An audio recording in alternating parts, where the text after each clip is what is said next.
Olá, você que nos acompanha aqui pela Rádio Legalidade. Nesse momento estamos iniciando mais uma edição do programa Fora dos Eixos.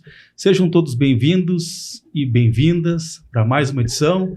Hoje contando aí com a participação, novamente, da Denise Franco, representando a Fundação Leonel Brizola, Alberto Pasqualini, aqui do Distrito Federal, também da Marilene Silva, mulher empreendedora aqui do DF e em torno, e do nosso convidado especial, Dr. Irã Melo Gonçalves, né? Que tem aí uma trajetória acadêmica e profissional que inspira e impressiona. Dr. Irã, então ele é administrador de empresas, graduado em ciências navais, mestre em ciências contábeis e doutor em administração, além de doutor honoris causa, né, ocupando a 22ª cadeira brasileira de Ciências, Artes, História e Literatura. O Dr. Irã também é presidente, faz parte do Conselho, né, de Certificações Profissionais da mesma instituição aqui, da Abrace. Autor, né, do renomado livro Análise Econômica Financeira, da edição FGV, e da coleção Brasil IA. Ele aborda, então, temas da vanguarda da inteligência artificial, Big Data, IoT, né, e gamers. Também reitor da Universidade Cristã Mundial dos Estados Unidos e vice-presidente da Academia Global de Finanças e Gestão no Brasil. Então, Denise, né, o nosso convidado aí tem um extenso currículo, né, que um homem inovador, com vasta experiência aí na gestão. Parabéns pelo contexto, né, pelo tema, e quero lhe passar a palavra aí para fazer a sua contextualização. Quero agradecer o Irã. Irã, professor, muito obrigada. Querida. De estar aqui.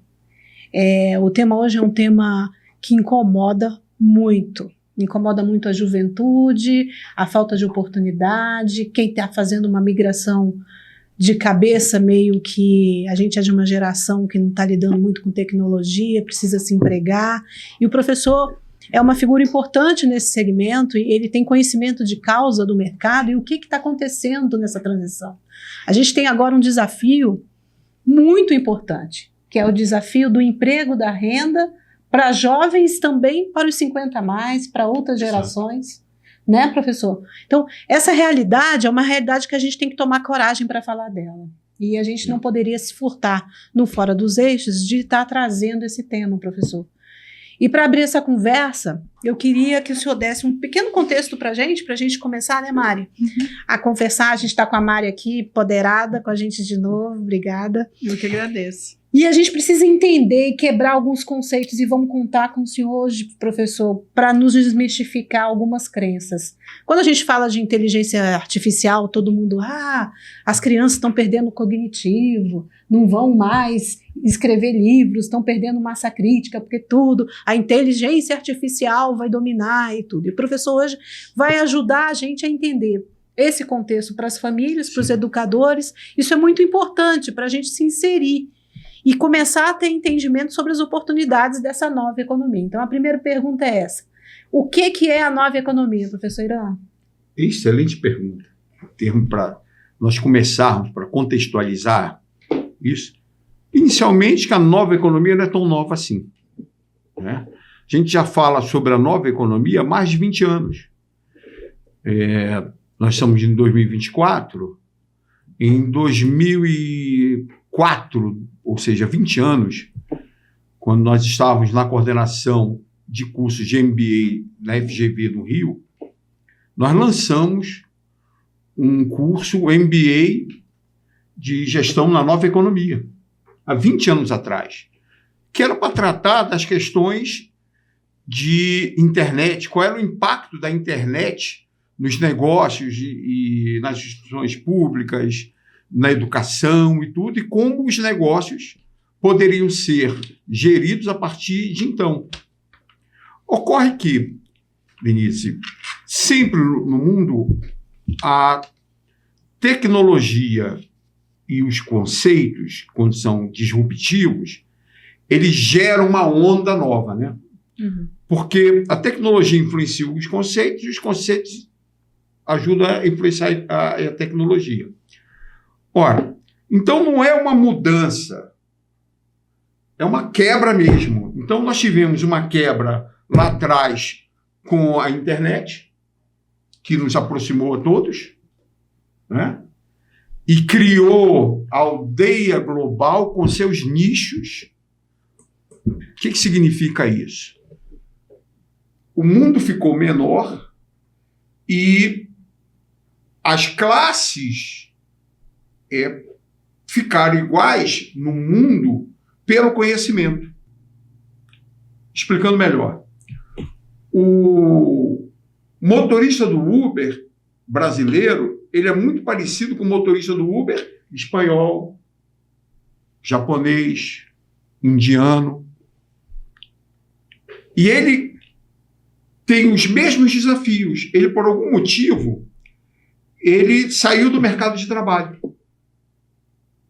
Então, por conta disso, ele precisa disponibilizar um patrimônio e a vida dele ali no carro, né, sem segurança nenhuma,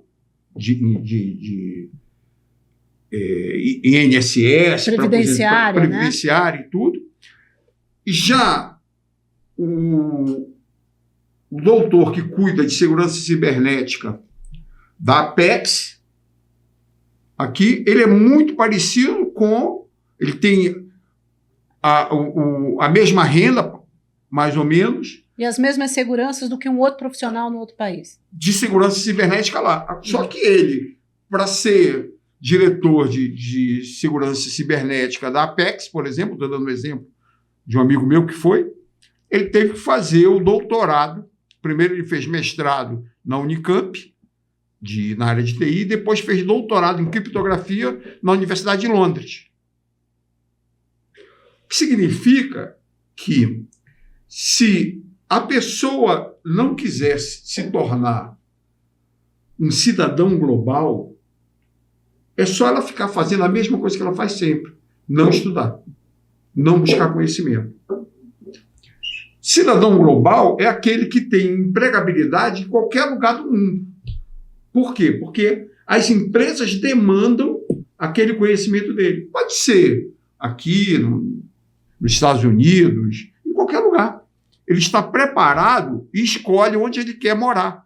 Seja aqui no Brasil, né? A minha mulher quer ir para a Bahia agora. Ele arranja um emprego na Bahia, vai trabalhar em Salvador e vai viver o estilo de vida do baiano, que é muito trabalho, né? E praia, e curtição, e música, né?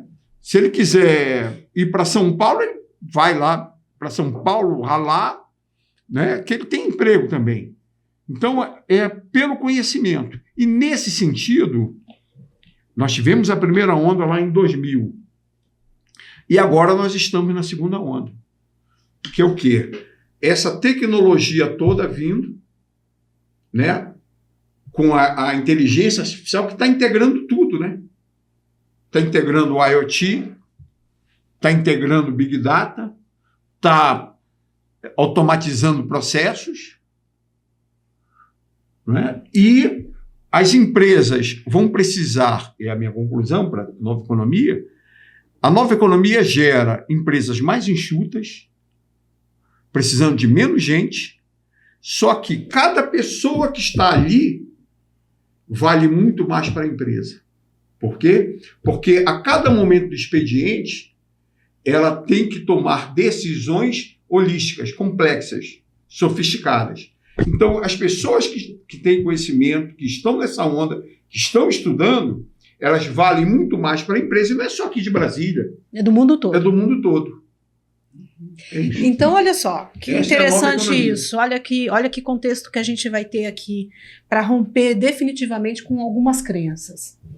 Nós vivemos a era da gestão do conhecimento lá atrás, que foi o primeiro boom que teve, né? Os warehouse e a estrutura toda dos data mining, tudo que a gente viveu na tecnologia.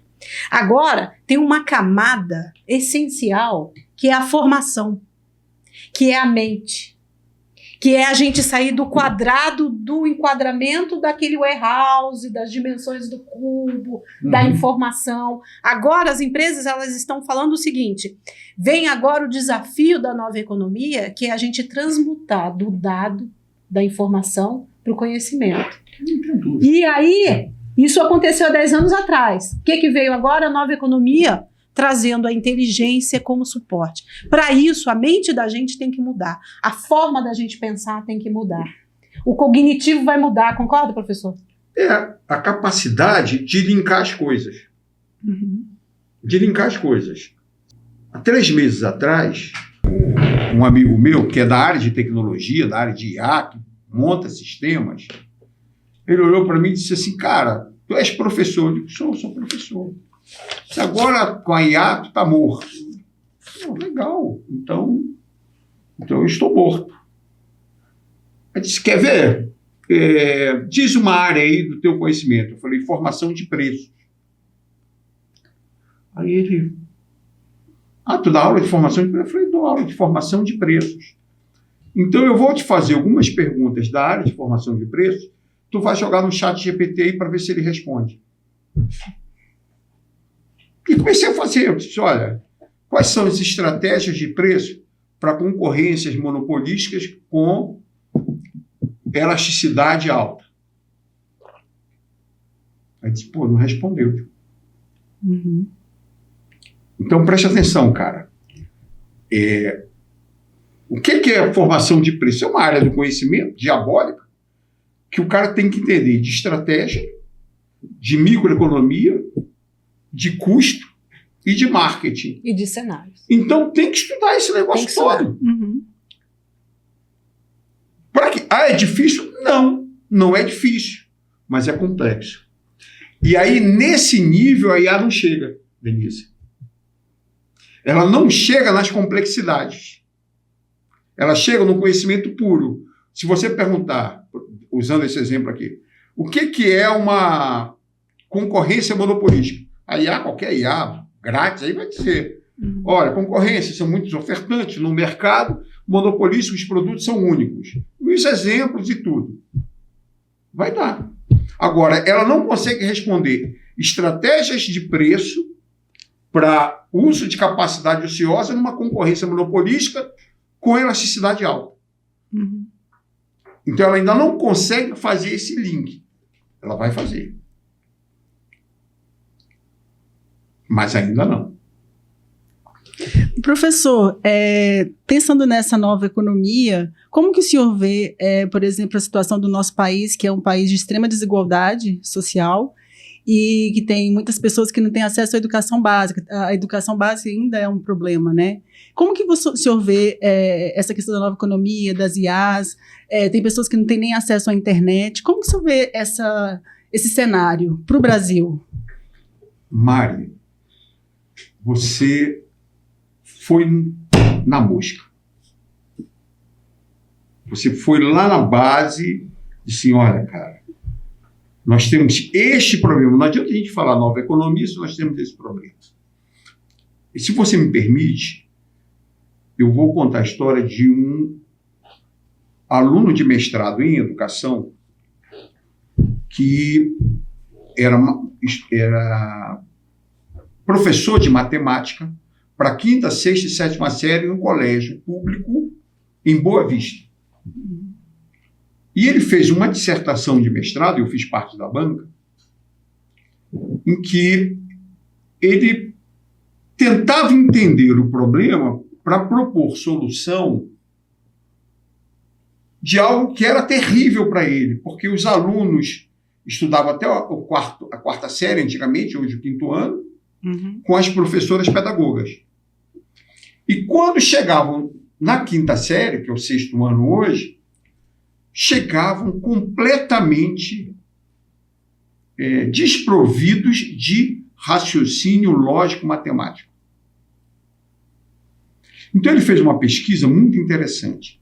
Ele fez uma pesquisa do entendimento de matemática do pessoal da faculdade de pedagogia no 1º ano.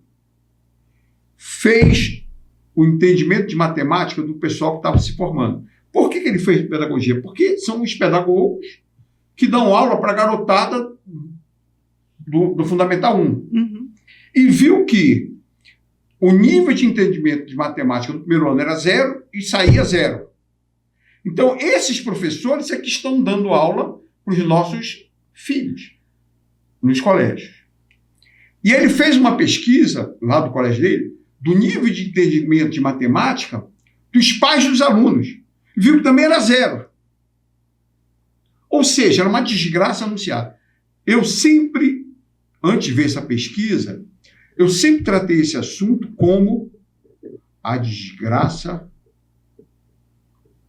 da armadilha do destino brasileiro. A armadilha do destino brasileiro. O brasileiro, como ele não está estudando raciocínio lógico, matemática e interpretação de textos, porque eu, quando fiz, tenho 60 anos, Mário, eu estudei com aquelas professoras de instituto de educação, que passavam 3 anos estudando metodologia de ensino de matemática e português e de ciências. Então, a minha geração, que estudou em grupo escolar, teve raciocínio lógico matemático. Essa geração nova, que tem essa aula com os pedagogos que não são treinados para ensinar raciocínio lógico matemático, está gerando todo esse problema. Não adianta a gente falar aqui que tem não sei quantos milhões de oportunidades em games no Brasil, se aquela turma lá, a turma hoje que poderia entrar nesse mercado, não tem raciocínio lógico. Ela não consegue ler um texto e interpretar. Mas não é porque ela é ruim de português. É porque a base é raciocínio lógico. Então, o senhor acha que a questão está na formação de professores? Exato. Não seria a questão de como é encarada a educação pública no Brasil? Não, porque nós tínhamos professores em grupos escolares que formavam cientistas. Porque eu fui professora por um bom tempo, né? Sim. E assim, é claro, com certeza pode ser que tenha professores realmente que não são bem formados, isso existe em qualquer profissão. Mas eu acho que é bem mais profundo que isso, o senhor não acha, não? Olha, Maria, eu sou quase um mestre ou um doutor em educação de tantos alunos de mestrado em educação que já passaram por mim e de congressos internacionais de educação, aqui na Europa que eu fui. Uhum.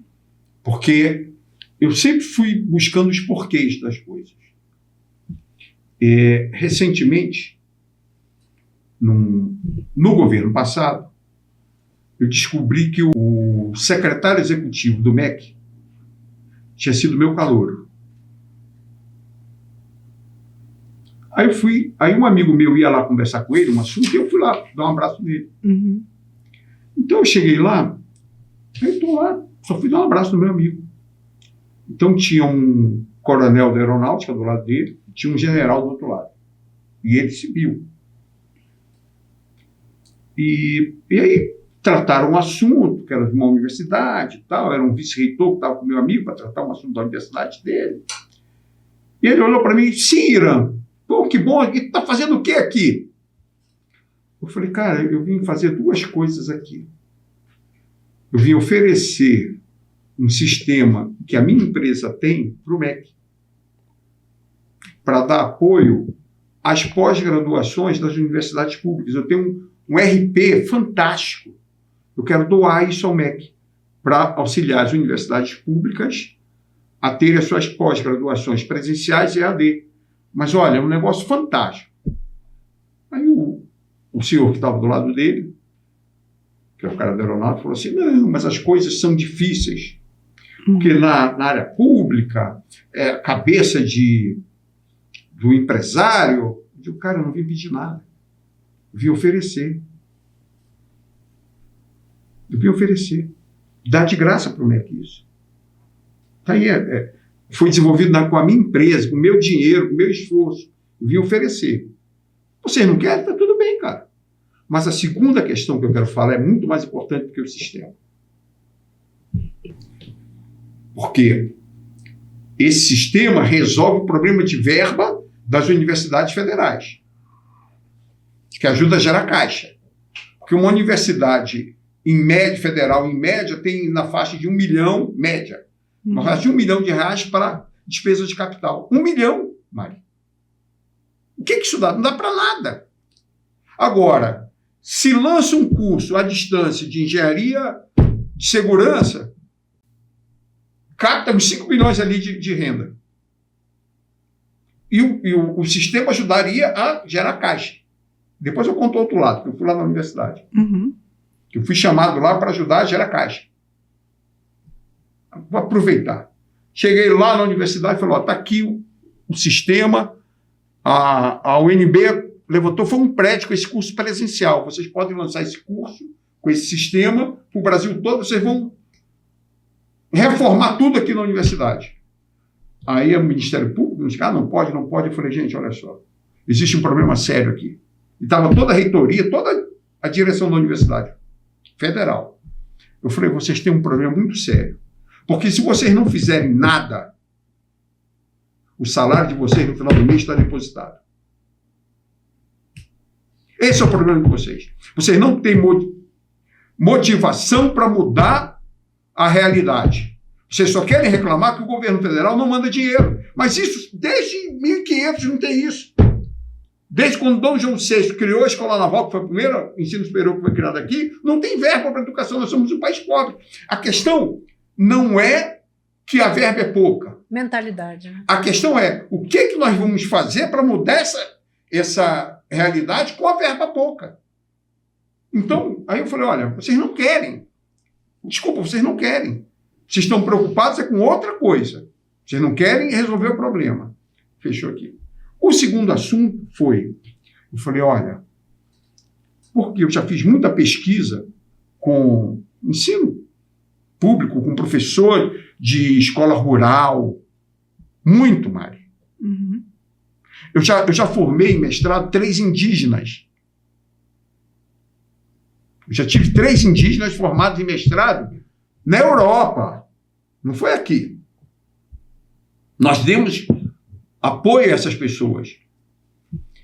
Então, aí o que eu falei para ele? Eu falei, gente, olha só, não adianta, porque vocês começaram agora. Não adianta vocês pensarem em resolver todo o problema da educação brasileira.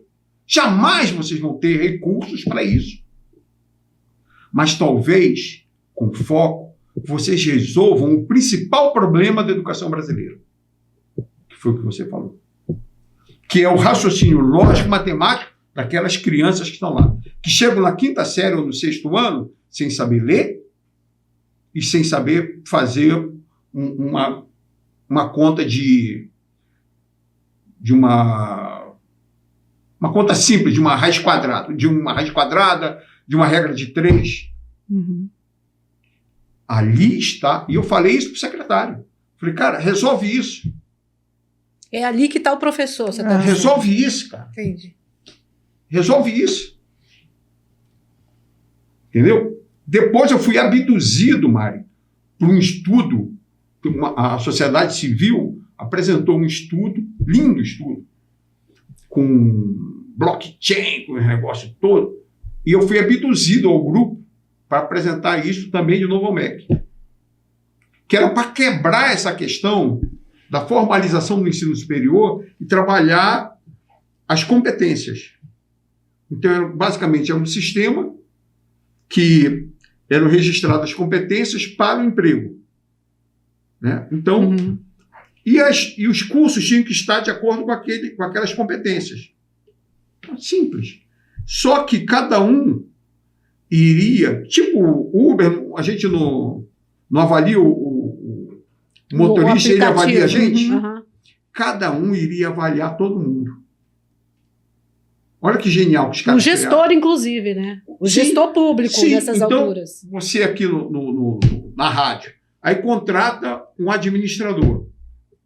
Aí você vai ver o currículo dele, aí diz, quais são as tuas recomendações? Aí 3 professores, ou 3 conhecidos dele, fizeram as recomendações, 10 no sistema. Mas se ele fosse visto pelo empregador que não sabia nada, aqueles 3 lá iam perder ponto. no sistema. Então, era a autorregulação disso. E eu estou lá no meu canto, Mari, quietinho. E estava aqui o diretor do ensino superior do Brasil. Eu estou aqui calado. Blockchain, só o cara da qualidade, da Chevron, só cabeçudo. E eu estava lá. Aí, terminou a apresentação, o secretário especial do MEC perguntou assim, mas como nós vamos implantar isso e quebrar o que tem aí? Nesse momento, Mário, todos olharam para mim. No início da reunião, o cara aqui, acho que era CESUR, do ensino superior, falou assim, o que tu está fazendo aqui, cara? Qual é o teu papel? Eu falei, não sei, cara, eu estou aqui. Aí quando perguntaram, como é que nós vamos implantar isso? Aí todo mundo olhou você. Eu olhei para ele, tá vendo por que eu estou aqui? Preste atenção, é muito simples isso. Se vocês começarem a tratar essa questão moderna aqui, que vai cuidar mesmo de avaliação das instituições de ensino, pela eficácia, os profissionais, pela eficácia e tudo, amarrando isso tudo, o que vai acontecer contigo? Ele disse, cara, primeiro que eu estou desempregado. Eu vou fazer outra coisa, porque o sistema que existe hoje não vale para esse novo negócio aí de vocês, não. Disse, mas tu gostasse? Ele gostei. Eu digo, é simples. Vocês não têm aí a universidade aberta aí, que é só online? Cria uma federal com todos os cursos online. E coloca esse sistema na Universidade Federal. E esse sistema vai ser oferecido para as outras faculdades e universidades e para as empresas e para a sociedade civil. Você mudou, cara. Um exemplo que há nesse sentido, vocês conhecem o CIAF, né? Que é o sistema do CIAF. O CIAF, Mário, quando ele foi implantado, foi em 86. Em dezembro de 86 ele entrou em vigor. Poucos ministérios entraram. Na época, ele entrou como um sistema de administração financeira. Senão ele não teria passado. Se ele fosse um instrumento, se ele falasse assim, olha, é um sistema que vai amarrar tudo, ele não passaria. Que vai deixar tudo às claras, ele não passaria. Mas ele conseguiu entrar com Pedro Parente e o antigo comandante Edson, o Pedro Parente que fez o plano de contas dele, não, é só um sistema de administração financeira. Se estivesse promovendo a transparência, não iam deixar. Jamais teria entrado. Agora, então, essa mudança ela tem que entrar suave, entendeu? Se entrar dizendo que é, aí não vai. você falou um negócio importante aí e eu quero entender um pouco mais isso, que são as competências. A gente precisa entender que competências, ou soft skill, enfim, quais são as competências que o profissional precisa ter para deslanchar nessa nova economia. Conta para nós. A base é o que a Mari perguntou. Tá. É o raciocínio lógico matemático. O que precisa ser feito? Esquece português e interpretação de texto. Isso vem a reboque. Esquece treinar a pessoa rápido, porque não vai. Se você me permite, para bater meta, né? Se você me permite, e mais uma vez eu vou dar um exemplo, ok? Eu tinha um escritório ali no Fusion. E tinha uma atendente lá, uma moça muito bacana e tudo. E eu estava ali esperando um amigo meu que ia chegar para uma reunião comigo cedo. E eu comecei a bater papo com ela. Falei, e aí, tudo bom, fulano? Ela disse, tudo bom e tal. E era assim, 8 horas da manhã. Aí eu falei, que horas você sai de casa? Eu saio 4 da manhã. Eu disse, tu moras tão longe assim? Ela disse, não, eu não moro tão longe assim, seu Irã. É que se eu não pegar o primeiro ônibus, eu venho em pé. Se eu pegar o ônibus em pé, vão me relar toda lá. Então eu tenho que chegar cedo para vir sentado. Senão o ônibus é cheio, o pessoal fica relando a gente lá no negócio. Por isso que eu acordo, eu estou lá na fila do ônibus 4h30 da manhã. O ônibus sai 5h15. E é rápido que não. E chega cedo. Mas eu tenho que chegar cedo. Eu disse, mas então por que você está aqui? Você tem que ensino? Ela falou, eu tenho ensino médio. E por que você não estuda para fazer uma faculdade? Ele falou, porque não tem jeito. Eu tenho ensino médio de EJA. Eu praticamente comprei o meu certificado de ensino médio. Então, mesmo se me derem um curso de faculdade, eu vou chegar lá e não vou entender nada do que eles estão falando. Eu sei disso. Essa é a armadilha do destino brasileiro. Você não consegue nem ajudar aquela pessoa. Mas tem um outro exemplo. Eu tenho um garoto que é meu sócio, 21 anos. Ele, muito inteligente, pirou a cabeça, perdeu uns 3 anos. E aí ele viu que ele, para voltar a estudar, ele tinha que estudar matemática. Ele falou, não interessa o que o professor... Ele sacou isso quando ele tinha 13 anos. Eu tenho que estudar matemática. Eu tenho que ser bom em matemática que eu aprendo o resto. E assim que ele está no meio do curso de Engenharia da Computação da Católica, ali em Itaguatinga. E aí a gente tem uma disruptura aí, né? Porque se o professor, para lidar com essa nova economia, para lidar com essa nova situação, ele precisa também romper algumas coisas que a estrutura oferece para ele. Então ele também vai ter que saber lidar com esse menino de 13 anos que está estudando matemática, ele também vai ter que saber lidar com essa nova economia, tem que desenvolver novas competências, é isso que você está falando. Que menino que está falando? Do seu sócio. Não, estou falando do pobre. Dos meninos que estão sentados nas cadeiras da pós-graduação das melhores escolas desse país. Entendi. Eu estava ministrando, não vou falar escola, mas uma grande escola, renomada. Estava dando aula. E tinha uma moça sentada e parecia que estava gripada, doente. No outro dia ela veio, estava melhor. Eu falei, tudo bom, fulana? Você está melhor e tal? Você parecia que estava doente? Ela disse, não, professor, eu estou de cara fechada na sua disciplina, que eu não estou gostando da sua metodologia. Eu disse, putz, grilo.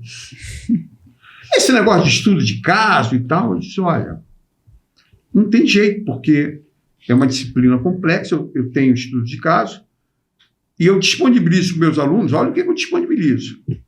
A solução em Word, explicado, a solução em Excel e vídeos explicativos. Tá bom? Disse, poxa, mas você tem estudado em casa? Não, mas o senhor fala aí, eu não entendo nada, professor. Eu acho que eu estou falando de alguma coisa. Outra coisa. Aí, logo depois, eu fui dar um exercício que envolvia um cálculo simples de uma equação de primeiro grau. E ela levantou a mão e disse, professor, eu não entendi. Por que você não entendeu? Eu disse, não, o senhor tem um P aqui, menos 3, é igual a 0,4P. Por que o senhor colocou 0,6P é igual a... Eu disse, não, porque esse menos esse 0,4, quando passa para o outro lado, ele passa com o sinal ao contrário. Então, 1 menos 0,4 é 0,6. Não entendi, professor. Aí eu falei, bom, então, agora eu entendi por que você não está entendendo nada do que eu estou falando. A base, né? Queria ver a opinião do professor com relação à gestão, né? Incluindo essas novas tecnologias, inteligência artificial. Na sua visão, qual é o maior desafio hoje das empresas, das administrações públicas e também com relação aos trabalhadores, né? Qual o maior desafio e como eles podem se adaptar com essas novas tecnologias que a gente sabe que é uma realidade hoje, né? O senhor já falou com muita propriedade que a inteligência artificial não veio para substituir, mas eu acredito que veio para otimizar. Como o senhor acredita que possa ajudar, né, as gestões municipais, estaduais e federais e também as empresas que hoje atuam no Brasil? Bom, inicialmente do lado da empresa vai gerar muita eficiência, porque o custo de estrutura, o custo da mão de obra vai diminuir. O fato, Alan, é que hoje, e já há muito tempo, todas as empresas são da área tecnológica, não importa o que vendam. Esse é o ponto. Então, para você ter geração de receita, de renda, de ser competitivo, você tem que ter uma base tecnológica tremenda, senão você está morto. Então, do lado da empresa, você precisa de menos gente para tocar a tua operação. Só que vai precisar de gente mais sofisticada. Ok? E os custos estão caindo. Os custos de estrutura. Nesse momento, na minha empresa eu tenho um sistema que é russo. Chama-se iSpring, que ajuda a colocar conteúdo em HTML. Ano passado, o iSpring estava 4.900, plataforma, a licença anual. Eles já me ofereceram a 2.800, eu falei que eu não vou fazer. Eles já me deram Black Friday para 1.800. Por quê? Porque eu tenho uma outra plataforma que me custa R$80 mês. Então eu vou trocar 400 mês, 600 mês por 80. Por quê? Porque essa nova plataforma, ela tem tudo que o iSpring tem, mais IA, mais tudo. Aí o iSpring não tem IA? Tem. Só que o custo dele é alto. Agora, a inteligência na gestão pública, ela vai oferecer transparência, né, Irã? Gestão. Porque quando você trabalha com as dimensões da inteligência ali, você vai ter que se desafiar. O gestor público vai ter que se adequar, porque os sistemas vão estar muito mais acurados. E né? o próprio cidadão também, o cidadão vai estar mais esperto, né? E vai ter mais acesso atento, né? às informações. Olha só, gente. A transparência sempre houve. Sempre houve. Por acaso, eu já fui controlador da execução financeira de um ministério. Isso sempre houve. Ainda mais com o CIAV, sempre houve. É que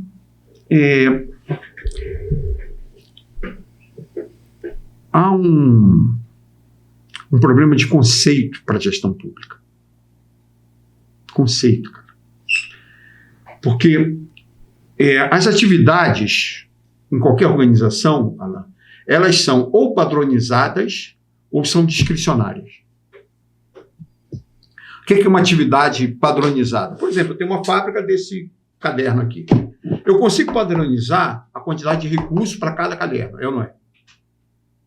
Então, por exemplo, tantas páginas de papel para fazer um caderno. Então, eu consigo medir a eficiência disso aqui. Tá legal? Mas existem outras atividades que não são padronizadas, são discricionárias. Por exemplo, educação. Você não consegue medir a eficiência de uma disciplina. Já tentaram isso uma vez para mim. Falaram que a minha apostila de orçamento empresarial era muito grande e que tinha que ter, no máximo, 2 páginas por hora-aula. A disciplina era 24 horas, só eu tinha que ter 48 páginas, só um estudo de caso que eu tinha ali eram 50 páginas. Então, eles queriam medir a educação empresarial, na época, por eficiência. Essas atividades em que você não consegue medir a quantidade de recursos para o objetivo, elas são discricionárias, e elas têm que ser medidas pela eficácia. Resumindo, e dando a sua resposta para a área pública. A gente não tem que ouvir do governo e de todos os governos. É o mesmo papo. Nós tivemos superávit primário. É só o governo parar de trabalhar que ele gera superávit primário. O controle do governo tem que ser em cima dos problemas. Ou seja, o prefeito tem que dizer o seguinte: olha, nós temos tantos analfabetos e nós vamos ter, em 4 anos, tentar diminuir 5% dos analfabetos no meu município. É pela eficácia. A atividade pública tem que ser medida pela eficácia. E não pelo meio, né? Não pelo meio. É o fim. Ao nível de homicídios, o número de assaltos, é tudo por eficácia. Resultado. O tamanho da fila de espera de um transplante, o tamanho da fila de espera de uma dor de cabeça, é pela eficácia. O gestor público ele tem que ser bom para resolver o problema com o recurso que lhe é dado. Mas hoje tem ferramentas, né, que o prefeito, o próprio gestor, ele pode fiscalizar de uma forma melhor com a tecnologia.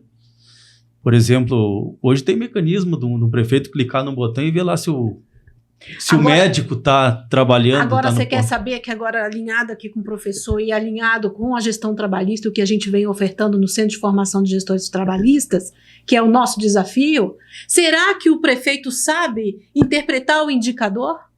Será que ele consegue fazer a gestão? E aí vem a base que o professor está falando. O gestor público ele precisa entender que o dado ele vem de uma interpretação e ele é matemático. Então, a gente volta à origem aqui da base do ensino fundamental e da formação, por isso que o gestor público ele precisa ser bem formado. Então, a gestão trabalhista ela entra aí falando o seguinte, você sabe o que significa aquele indicador? Porque o dado está lá, mas ele não sabe interpretar. Então, esse é o desafio da gestão. E aí entra... E a educação. A educação. Isso que eu acabei de falar aqui, eu aprendi onde? No meu mestrado em Ciências Contábeis na UERJ. E eu fiquei envergonhado, Mari, porque quando você entra no mestrado, você tem que apresentar um projeto de pesquisa. E eu vinha de um instituto de pesquisas. E o meu projeto de pesquisa era o quê? Medir a eficiência dos projetos científicos. Projeto científico, você não consegue medir a eficiência. É pela eficácia. Porque você mede, você começa a trabalhar com algo que você não conhece. Então, tudo tem que ser aproximado. Portanto, o controle tem que ser na eficácia. Eu fui lá na secretaria. Quando eu tive essa aula, eu falei, caramba, do professor José Carlos Sardinha, se estiver me ouvindo, meu irmão, um beijo para você. Caramba, eu fui lá na secretaria e falei, dá para ver o projeto que eu quero pegar para dar uma olhada? Eu queria rasgar e jogar fora. Ele disse, não, isso aqui tem que ficar na sua pasta, menino. Eu falei, não, deixa eu tirar isso aí. Eu com vergonha. Porque é outra coisa. Entendeu? É verdade. Ou seja, eficácia e definir quais são as prioridades. As métricas que Não, porque também, né? Não adianta você tentar controlar tudo. É besteira. Você nunca vai controlar tudo, nunca vai resolver todos os problemas. Mas se você alinhar os recursos que tem para resolver os principais problemas, isso se consegue. E isso ninguém fala. É impressionante, mas ninguém fala. Quais são os problemas, os principais problemas da educação daqui do GDF? Quais são os principais problemas de saúde? Cara, não dá para resolver tudo, mas vamos resolver os principais. Para resolver os principais, tem dinheiro e sobra. Eu não entendo por que isso não é feito. Porque a ideia é que nunca vai ter recurso suficiente para controlar tudo. Posso dar outro exemplo? Quando eu cheguei na controladoria do Ministério, aí eu era o ajudante, né? Segundo, do controle. Aí eu falei, cara, eu estava vindo do mestrado, falei, deixa eu ficar junto com os analistas de contas. Esse ministério tinha 150 unidades gestoras. E devia ter uns 10 analistas. Aí eu sentei ao lado da dona Ivonina, que era a mais antiga. Uma negra, Mari. Gozadíssima. Sentei do lado da dona Ivonina. Deixa eu entender o tamanho da encrenca. Como é que está isso aqui? Ela disse, não tem recurso. Como não tem recurso? São 150 unidades, só 10 pessoas. Isso é uma loucura. Nós nunca vamos controlar a execução financeira do Ministério. Aí eu falei, dona Ivonina, vamos fazer o seguinte.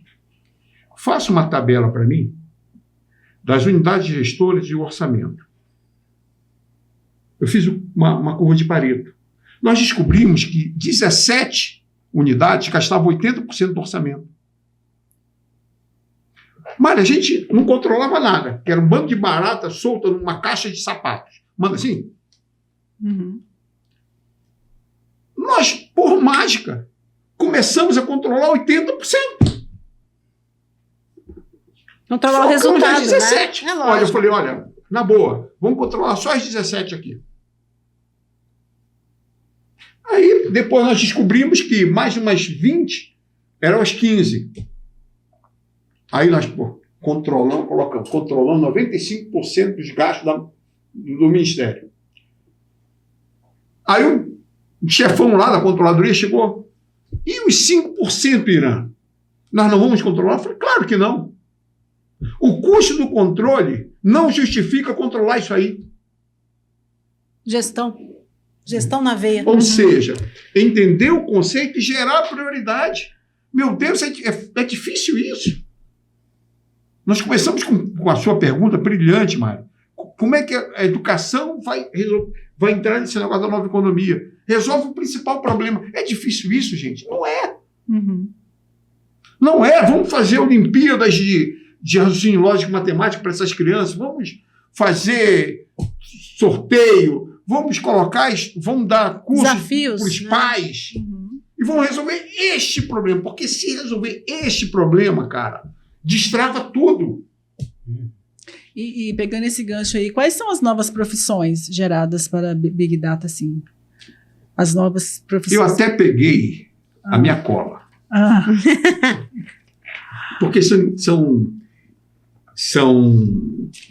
novas profissões bem bacanas.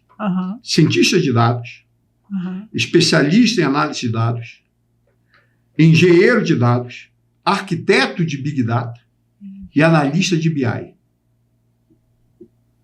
Bacana, né? Muito legal. E essas pessoas que querem, por exemplo, eu tenho um filho de 17 anos, vai para a universidade, qual que é o caminho? Profissionalização qual técnica? Que é o caminho? É técnico? Técnico. Lembra das competências? Se ele estudar isso aqui, se ele estudar Big Data, de alguma forma, ele vai ser empregado, independente de ter faculdade. Mas ele é um curso técnico, então? Não é técnico. É um curso livre. É um curso livre. Um curso livre. Entendeu? Entendi. É um curso livre. Vai estar em melhor condição do que o acadêmico nessas alturas, porque o técnico vai vir com muito mais força, né? Quando ele chegar lá, o importante, para a empresa, o importante é ele resolver o problema disso, né? Identificar as nuances do cliente, né? Porque do lado da empresa, o grande desafio, Mari, é a customização em massa. Eu vou repetir esse conceito. Customização em massa. Ela gerar um processo que ela customize o que ela vai fornecer para ti, que é diferente da Denise, que é diferente do Alan. Então, ela precisa do Big Data para trabalhar essas questões. O Big Data está aí para atender melhor o cliente, entendeu? A engenharia da produção resolve o problema da linha de produção. Mas ele entender o que ele tem que entregar para o cliente aqui é o Big Data. E aí eu tenho uma pergunta para você. Quais são as aplicações da inteligência artificial? Boa. Porque ela está entrando... Ela está em tudo. Não, é que ela está ajudando a inteligência artificial, ela está entrando como meio. Então, ela ajuda o Big Data. Porque hoje você pega um ChatGPT-4, pega uma base de dados, joga lá e ele te dá a análise de dados. Isso é recente, até há um mês. Antes, há um mês atrás, tinha que fazer uma programação, Python, não sei o que lá, blá, blá. Acabou. Então, ela está otimizando o Big Data, ela está otimizando o IoT. Viabilizando a internet das coisas, entendeu? Né? Então, ela ajuda o game, ajuda o IoT, ajuda tudo. A automação dos processos, o atendimento do cliente. Por quê? Porque o cliente liga, quando o cliente liga, ela já foi no CRM, já sabe, já leu todo o histórico do cliente, já foi lá no Big Data, já viu que aquele perfil, se ele não for resolvido naquele momento, ele tende a perder o cliente. O senhor falou aí dos games. Qual que é o tamanho de mercado de games no Brasil e no mundo? Você, Maria, é a menina Das boas perguntas. Certas. Eu anotei aqui na minha cola.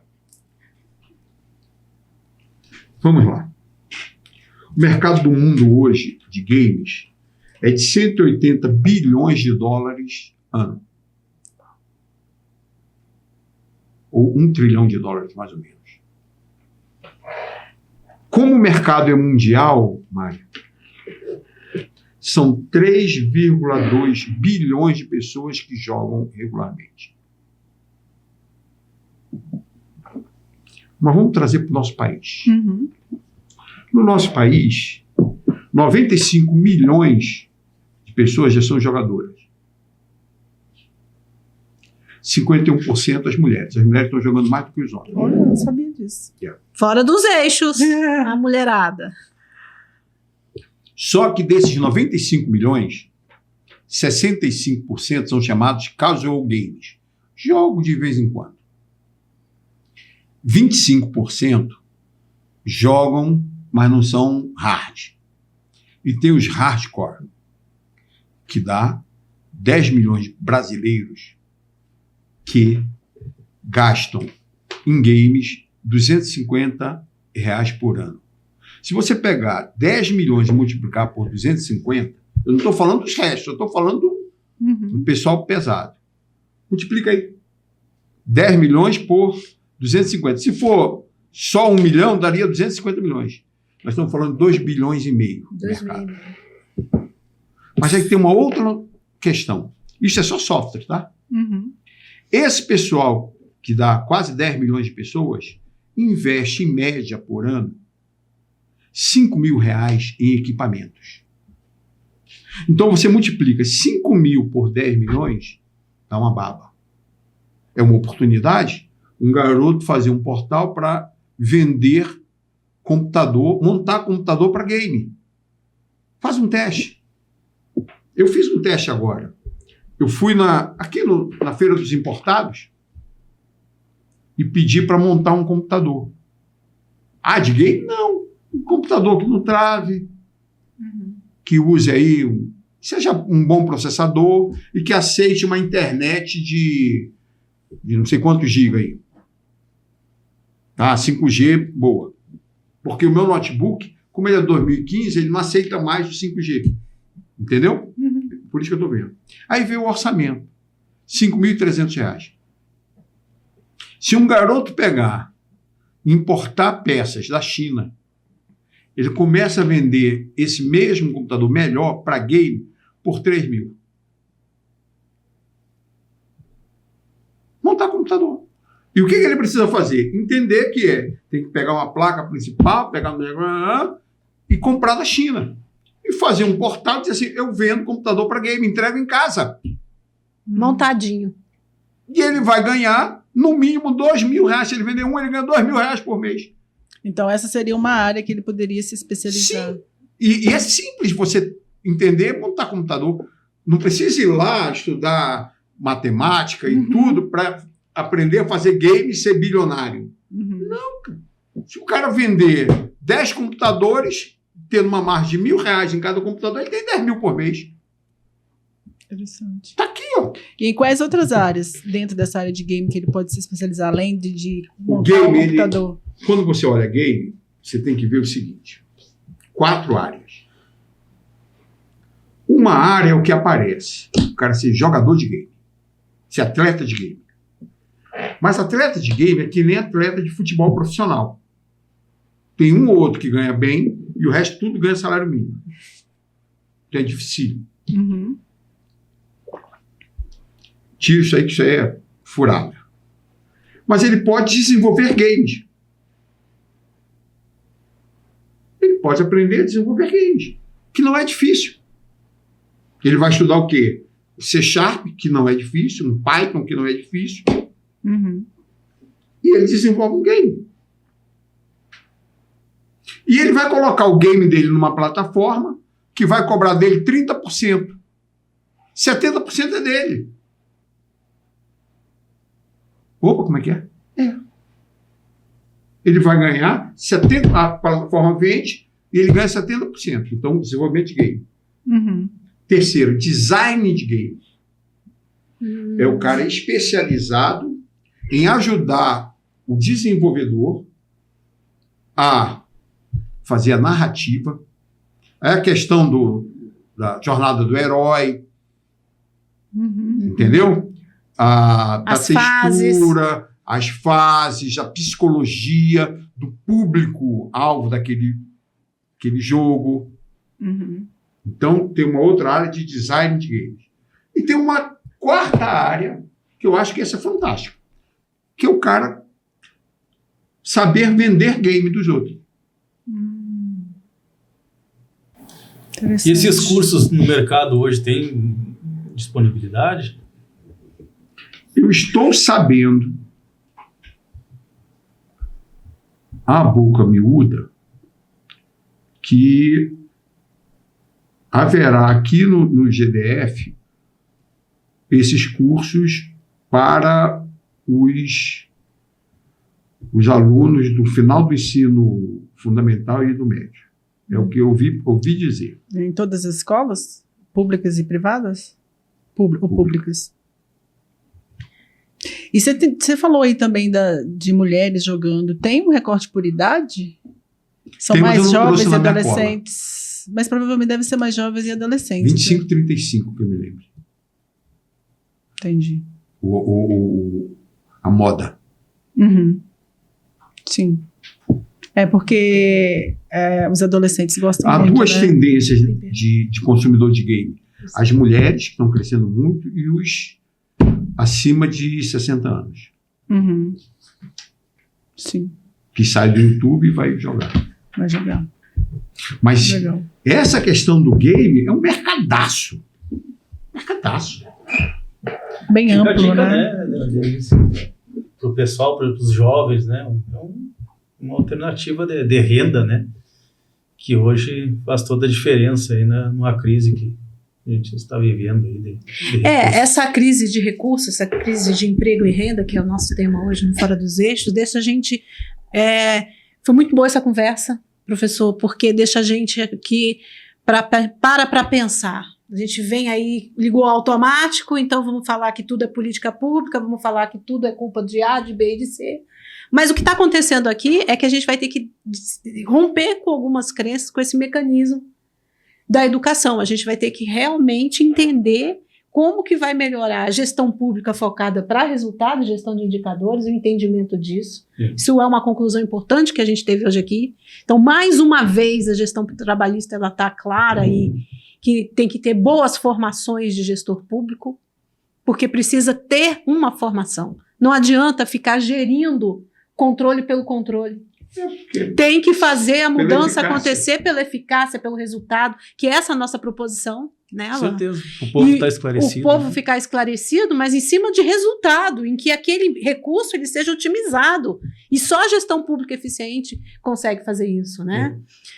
E fazer essa inclusão mesmo. E fazer a inclusão, Porque quando eu fiz aquela pergunta lá no início, porque fica aquela questão que as pessoas têm medo, né? A gente falou já de perder o emprego, de ficar aí obsoleto. Por causa do IA que vai chegar, tirar os empregos.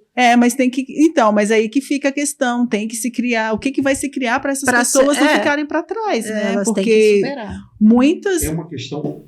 Há uma questão do ser humano, que é o seguinte: o ser humano, ele, em via de regra, ele odeia mudança. Odeia mudança. Ele acha que mudança é boa. Não, mudança sempre é bom. Para os outros, para si não é bom.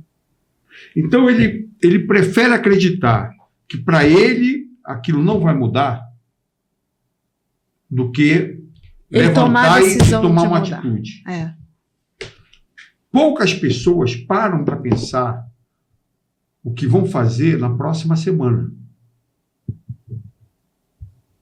Avalie daqui a 5, 10 anos e monta um plano. Mas dessas poucas que têm a preocupação de se ver no futuro, um percentual mínimo tem coragem para tomar decisão para mudar. A maioria das pessoas está mudando, mas isso não vai acontecer comigo. O índio americano tem um ditado que é fabuloso. Ele diz assim: um conjunto de formigas em cima de um tronco que está num rio de corredeira, prestes a cair na cachoeira, tem a exata noção que está dirigindo o tronco. Nós, brasileiros, somos essas formigas que continuamos brincando com o nosso destino. Nós não fazemos nada para mudar. Mas às vezes eu acho que as pessoas elas não têm ferramentas para mudar. A gente volta naquele exemplo que o senhor deu da moça que falou que não tinha como estudar porque não tinha formado no EJA, né? A pessoa ela não tem às vezes a ferramenta para poder sair daquela situação que ela está.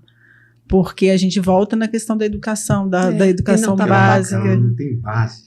Então, não é que ela gostaria, sabe? Exatamente. É porque senão a gente coloca no plano de a pessoa não quer, mas às vezes ela não consegue, ela não tem ferramenta. Mas é essa moça. É essa moça. Ela sabe que ela não consegue. Sim, porque ela estava deficiente na base. Na base. É complexo. É muito complexo. Boa a conversa, né? Acho que agradecer aí a participação do doutor Irã, doutor e professor, que nos trouxe aí muito conhecimento, né, Denise? Para que a gente possa entender esse mundo novo, o mundo da tecnologia, que às vezes nos assusta, mas é como ele colocou com muita propriedade, a gente tem que ter calma, tranquilidade, buscar se qualificar, buscar o conhecimento e entender que é uma ferramenta que hoje é uma realidade e que pode auxiliar na nossa evolução como empreendedor, como administrador, e até como cidadão, né, Denise? Então, a Rádio Legalidade, o programa Fora dos Eixos, traz mais um tema importante para a discussão, agradecendo sempre mais uma vez a participação também da Mari, né, professora, empreendedora, sempre conosco aí, trazendo também o seu conhecimento, a sua experiência, e a Denise Franco, também o Edevaldo, na parte técnica de som. A todos fica o meu muito obrigado e deixo a palavra aí, né, para a Denise fazer as considerações finais com o pessoal. Professor, muito obrigado pela sua participação. É muito importante o senhor estar aqui. Eu acredito que a Mari também ficou feliz e eu acredito que a gente está trazendo cada dia Fora dos Eixos com conteúdos mais disruptivos, mais reais, né? Fora de uma realidade que querem induzir a gente, engessar a gente com raciocínio. Fora dos Eixos é realmente para a gente sair de dentro da casinha, né? Então, a Fundação Leonel Brizola Alberto Pasqualini do Distrito Federal agradece o professor Irã, agradece a Mari, a Rádio Legalidade por esse espaço e vamos para o próximo. Muito obrigado e vamos em frente. Obrigado pela acolhida. Eu agradeço também, é um assunto interessantíssimo, né? Eu ficaria horas falando. Eu também. Eu adoro. Tá bom. Obrigada. Obrigada, imagina. Até a próxima. Obrigada.